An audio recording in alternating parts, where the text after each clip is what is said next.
Hey all, welcome back to my channel. If you haven't been here before, my name is Julie. I am in between internships at the moment, but I am pursuing my master's degree in counseling psychology, so I have both personal and professional experience within mental health. Today's video is going to be mental health related. It's going to be a bit of a rant. It's going to be a little bit personal and a mix of my professional experience because I feel this is important to talk about and I am very concerned. So if you saw the title, this video is regarding an eating disorder support groups on Facebook. I'm not going to call it the specific group, but it is one of the larger groups and one of the first search results that come up. I do respect the group rules within confidentiality. I'm not going to show any screenshots. I'm not going to talk about any names or read specific posts. I absolutely do not want to invade on anyone's privacy or call out specific people. That is not what I'm here for. But I have some major concerns about this group, and I feel it's really important for me to talk about them today. So criticism number one of this group. Now, before I get into criticisms, I do want to say the group isn't all bad. No support group is all bad. There are supportive people, there are kind people, there are validating people. There are posts that follow the group rules and are appropriate for the group. So I am not taking away the positive experiences that some people may have in this group. I'm speaking of these criticisms because I'm concerned for people who come to this group looking for support and it backfires and it's actually triggering and not helpful and could send them into a relapse. I don't want that to happen to you. So I'm going to talk about this today in hopes that you look for another group. I'm going to recommend a different group. One of the rules is no pro-ana content, nothing that goes against pro-recovery, and this absolutely makes sense for a support group. It absolutely should be pro-recovery. I've seen posts where people are saying, I'm not ready to give up my eating disorder, which isn't pro-recovery, and I can see having that thought and where it comes from, and that is appropriate to discuss with your therapist, and it's even appropriate to say in the group. However, people commenting should not be agreeing and saying, yeah, me too. They should be saying maybe, oh, I feel that way too, but we need to be pro-recovery or work toward it. I'm here if you need to talk. Maybe provide a coping skill or something helpful. Just kind of commiserating in that, although you're relating to each other, is a slippery slope to dive into. So I would be careful with posts like that. I don't agree that that is beneficial for anyone's mental health treatment from an eating disorder. I saw a post, it was kind of weird. Someone was asking for sad song recommendations, which is therapeutic for some people to listen to a sad song, get their feelings out. It's actually a healthy thing to feel a feeling, even if it's unpleasant, and allow yourself to feel the feeling. And they got a bunch of comments. This isn't pro-recovery. Why are you asking about this? This doesn't belong in this group, which I think the pro-ana stuff's a little more concerning than someone asking for sad songs. And also, if the moderators didn't agree with the post, then why did the post get approved? And that's another concern I'll get into later with the moderators and an admin of the group. Another issue I have with the group is that one of the group rules is that trigger warnings should be provided and then at least 5 dots, one on each line, before the post. I respect this. I agree with this. This absolutely makes sense. Eating disorders especially can easily be triggered, and there are many triggers within them, and people can be sensitive to those if they are in a fragile state, which many of us in quarantine are right now, right? Some people do not put a trigger warning and their post is triggering and it gets approved by a moderator, which makes no sense because it goes against the rules. So what are you doing? I don't understand. Also, I saw a weird thing where someone put a trigger warning and then they just put that emoji of the girl shrugging, but there were actually legitimate triggers that they could have bothered to identify in the post, and it was one paragraph. How was that helpful? Why was that approved? And why wouldn't the moderator message a person and say, hey, you can resend your post, but these are the trigger warnings that are appropriate? Shouldn't the moderator have a little more experience in how to formulate a post and help people to follow the rules and be less triggering and more appropriate? That is my professional and personal opinions. A criticism of the group, and this is all groups, and unfortunately cannot be prevented at all times. There are trolls that can be in the group. Usually the moderators are good, at least, about getting them out of the group. I've seen this happen.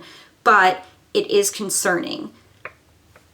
That's all I have to say about it. I just have to mention that in case you were looking for any group, because that may happen to you and it's really sad and scary to think about. I also want to say not all support groups online are bad. I've had good experiences in some other support groups that are specific to different mental disorders like agoraphobia, PTSD, social anxiety, depression. So some are better than others, some are moderated better than others. I would think that larger groups would have a harder time if there's less moderators and there's way more posts that come in within a day.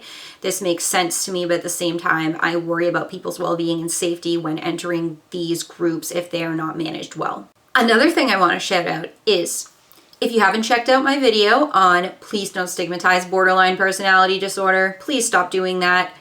You should. I'll link it down below. I am a member of that group because I have been diagnosed with traits, meaning that I have 4 out of the 9 symptoms of BPD, so I don't meet the criteria for diagnosis, but I do identify with a lot of the things that people within that disorder go through since I qualify for some of the symptoms. The people in that group are great. I haven't really seen many issues in that group, and they are pro-recovery and provide really nice advice and validation and feedback. So stop freaking stigmatizing them. They're doing great. This is personal and salty, but I put up a post that was approved 24 hours ago and I got no reaction. I got no comment. I got nothing. Nothing. And I was in a vulnerable state. I admit I'm having trouble with my eating disorder right now, as well as my mental health. I'm sure all of us pretty much are within quarantine, and I needed a little more support and I didn't get it. And honestly, I guess I understand because the group's so big, but I went through posts and everyone else had at least something. By the time this goes up, I'll have left the group because they're not going to want me in there after this. I think some people are too extreme in their feedback when people talk about people are making comments to them that are triggering in their lives and how it hurt them. It's fine to validate that, but it's not fine to say, tell them to F off, which I see people doing. No, that you need to learn how to communicate and regulate your emotions. And even if you're mad at someone, allow yourself to feel it, but forgive yourself if you do lash out. And yeah, sometimes we tell people to F off, but don't give that advice. Also, on that note, unsolicited advice, meaning no one asked for your advice and you give advice. Some people love this. A lot of people, myself included, are triggered by it and hate it, and it makes me really mad and irritated because when I'm heightened, I need validation, I need support. Generally, I need maybe coping skills to get me through the distressing emotions, and I'm sure a lot of people identify with that. But if you're gonna give advice, maybe ask first, hey, do you want my advice? Do you want my feedback? Don't just give advice. That's just my opinion. Another thing I saw was someone suggested baking as a coping skill. Now, this depends on how far along you are in recovery, because if you're in a good spot where the smell of baking's good and it's not going to trigger you to binge eat and stuff, fine. I think this depends on the individual, but for those who struggle with bulimia or binge eating and aspects such as that, this puts them at risk to make these baked goods. And there's nothing wrong with baking. Baking's a wonderful coping skill, but it may not be appropriate for everyone depending on their diagnosis and where they are in their treatment and recovery. So I don't know why this was a general tip given, especially because it was for someone who had a food addiction. And that's another point. So someone came in and was talking about how they had a food addiction and people were saying, oh no, you're just in starvation mode. It's not a food addiction. And they were like writing paragraphs to try to prove what it was. And I could tell it was invalidating them and hurting their feelings. So that backfired and was triggering and not helpful. If someone says they're dealing with something, you are not an armchair psychologist, you are not licensed. And even if you were, they're not your client anyway. You have no right to tell them what they do and don't have because you're not there. It's not your life. I attempted to message an admin and they wrote back to me and said, oh, I'm taking a break from that. Reach out to this person. They never even opened my message. It's possible that my message didn't go through. They're busy, what have you, whatever.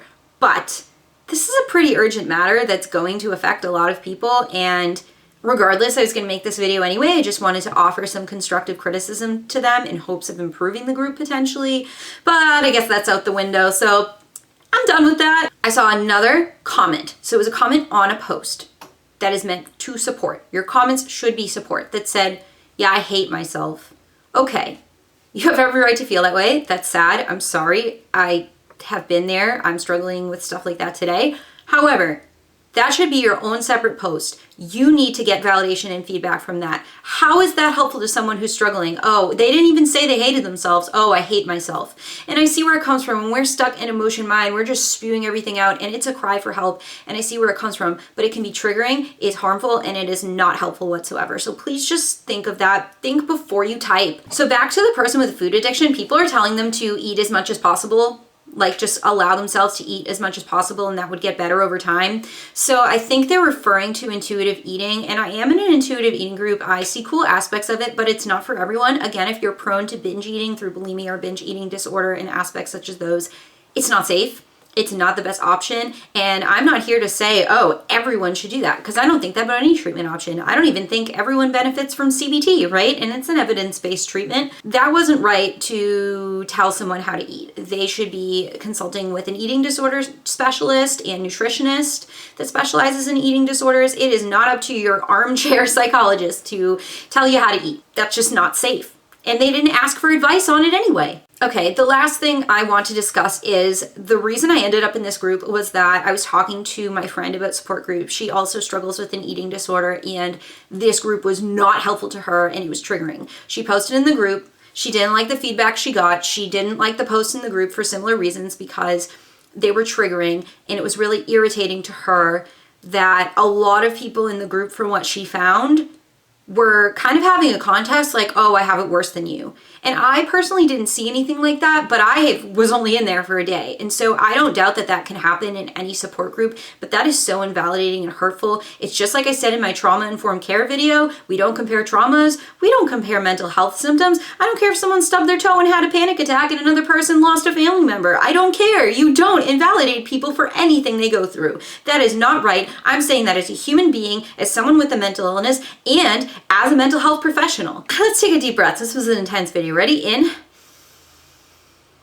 Hold. Out. Okay, I had to make this video. I am terrified to make this video. You probably can tell I'm not in the best mood today, and some of this is very personal and upsetting to me, but I still wanted to get this information out there because it's important, and I hope this was helpful, and I hope I've deterred you from looking into this group, because I don't want you to be triggered in this very vulnerable time we're going through in the world right now. That's all I have for you today. Thank you so much for watching. Please like this video if you enjoyed it, subscribe to my channel as well, leave a comment as long as it comes from a kind place. My Instagram is Julie_counseling, my Twitter is JulieCounseling with no underscore, and my Facebook page will be linked down below as well, and I'll catch you on the flip side. Bye guys!